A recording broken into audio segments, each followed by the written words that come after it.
અભિમાન એક ખતરનાક દુર્ગુણ છે જે માણસના જીવનને તબાહ કરી નાખે છે.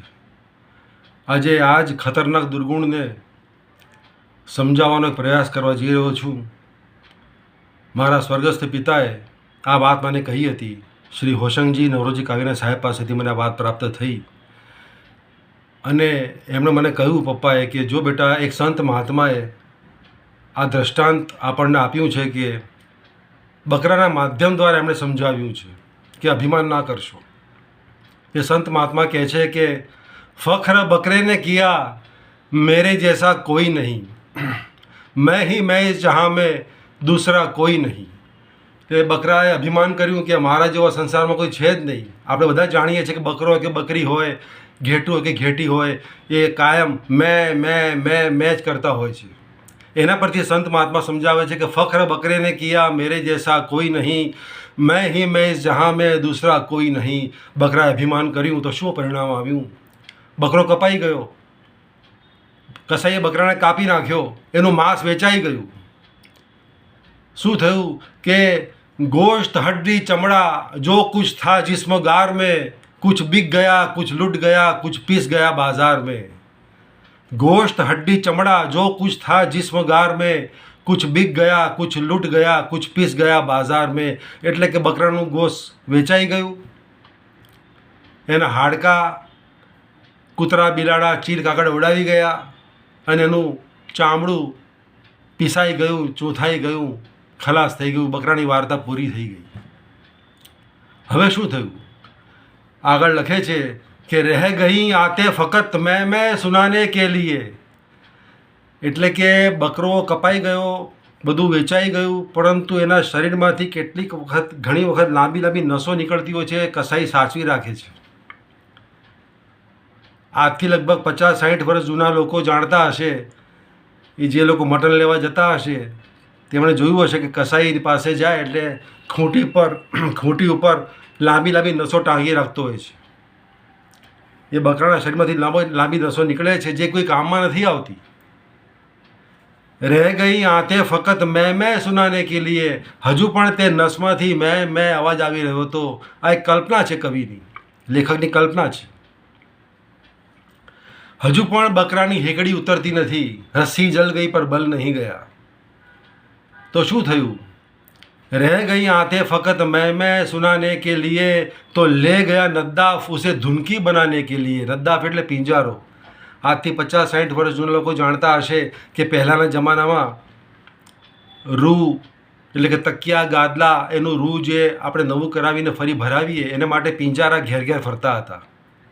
રૂ પીંજવાનું સાધન પોતાના ખભે નાખીને તેઓ ફરતા હતા અને એ આપણને આ રૂ પીંજી આપે અને તકિયા ગાદલા ભરી આપે.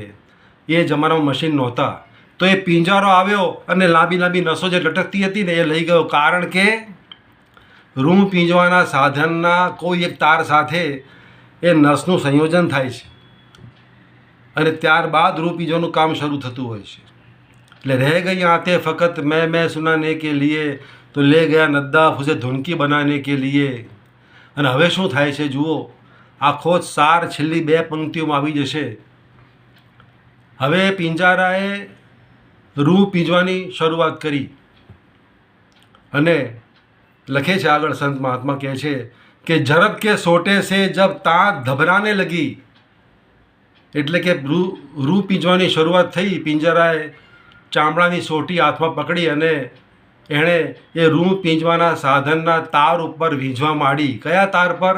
કે જે તાર ઉપર બકરાની નસનું સંયોજન કરવામાં આવ્યું છે, જેના પર એની નસને જોડવામાં આવી હતી, એની ઉપર જ્યારે પિંજરાએ ચામડાની સોટી વડે પ્રહાર શરૂ કર્યો ત્યારે શું થયું? ઝરબ કે સોટે સે જબ તાત ધબરાને લગી, તબ મેં કે બદલે બસ તું કી સદા આને લગી. ત્યારે એ રૂ પીંજવાના સાધનના તારમાંથી બકરો બોલી ઉઠ્યો, તું. કેટલું સુંદર પ્રયોજન કર્યું છે આ સંત મહાત્માએ કે રૂ પીંજવાના સાધનમાંથી તો આમે બકરાની નસ જોડી હોય કે ના જોડી હોય, તું તો અવાજ આવતો જ હોય છે. પરંતુ આ છેવટે બકરો બોલી ઉઠે છે કે યા ખુદાવંદ તાલા તું જ છે, તું જ છે, તું જ છે. જે બકરો કાયમ મેં કરતો હતો ને એ છેવટે કહી રહ્યો છે કે તું જ છે, તું જ છે, તું જ છે. હે ભગવાન તું જ છે, પરમ તત્વ તું જ છે, હું તો કશું જ નથી. એટલા માટે સંત તુલસીદાસ પણ કહે છે કે ભાઈ અભિમાન ના કરશો. संत तुलसीदास कहते हैं कि अनीति अधर्म और अभिमान से सब जात है. अनीति अधर्म और अभिमान से सब जात है. धर्म राज और वंश तुलसी ये दृष्टांत है. कौरव रावण कंस. कौरवे अभिमान કર્યું, રાવણે અભિમાન કર્યું, કંસે અભિમાન કર્યું. એ બધા ખલાસ થઈ ગયા. રાજપાટ ચાલ્યા ગયા, એમનો વંશવેલો પણ ચાલ્યો ગયો, બધું સમાપ્ત થઈ ગયું. એમની હત્યા થઈ ગઈ, વધ થઈ ગયો, તેઓ નિર્વંશ માર્યા ગયા, એમની વાર્તા પૂરી થઈ ગઈ. અભિમાન કોઈને છોડતું નથી હોતું. માટે આપણા પૈગંબર સાહેબ પણ કહે છે અને દરેક ધર્મ કહે છે કે અભિમાન ના કરો. પૈગંબર સાહેબ પણ કહે છે હુમત નામ હુક્ત નામ હોવરસ્ત નામ યદ અચા અને દચા. જરથો સાહેબ કહે છે કે ભાઈ વિચાર, વાણી અને વર્તનની વિનમ્રતા રાખશો ને તો જીવનમાં વિકાસ થશે, અને જો અભિમાન કરશો તો વિનાશ તરફ જતા રહેશો.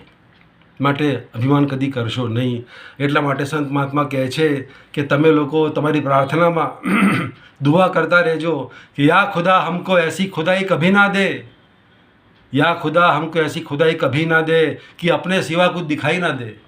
એમ કહે છે કે હે ભગવાન, તું મને અભિમાનના એટલા ઊંચા શિખર પર બિરાજમાન ના કરી દેતો, સિદ્ધિ પ્રસિદ્ધિ મને એટલી બધી ના આપી દેતો કે હું અભિમાની બની જાઉં અને હું એટલા ઊંચા શિખર પર બિરાજમાન થઈ જાઉં કે જ્યાં બેસીને હું તને ભૂલી જાઉં અને મારા મોઢો ઉતરી જાઉં. મને એવી સિદ્ધિ પ્રસિદ્ધિ નથી જોઈતી કે જે મને અભિમાન તરફ લઈ જાય. મને તારી સાથે જોડાયેલા રહેવું છે, તારી પનાહમાં રહેવું છે. હું તને યાદ કરતો રહું અને તને યાદ આવતો રહું, એવું જીવન મારે જોઈએ છે. મને અભિમાન નથી જોઈતું. મને તારી પનાહમાં રાખજે. મને વિનમ્રતાના ધોરણ ઉપર જીવન જીવવું છે.